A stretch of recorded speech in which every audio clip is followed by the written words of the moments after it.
the labeling of your origami pieces. So, first, you will take a piece of tape. I don't know, how long of a piece of tape? That looks like, I don't know, about 2 inches. Take your tape. Then, get a pen. And on your pen, you will write, imagine the middle.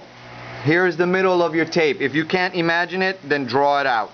Imagine the middle, then you're going to write your first name, your last name, and then the period that you are in. Okay? Then you take this tape, this labeled tape that you have, and you see your string here? This is your mobile piece. You will take that string and you will do this. You will tape it to the middle, right? And then in a clean way, not in a sloppy way, in a clean way, you will then fold this tape over. And there is your label.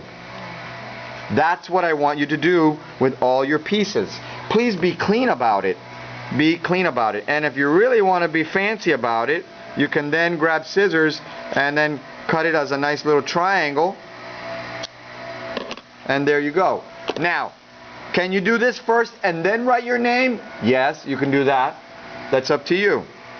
It's just sometimes it's already hanging and we forget, and then we do this last minute, and so that's why it's easier to sometimes just write your name down first and then get up there and tape it around your pieces. But I want you guys to label it, because when we start hanging all of them up there, I'm not going to know whose is whose. Or when you take them home, you want to make sure that you get the right one. Okay?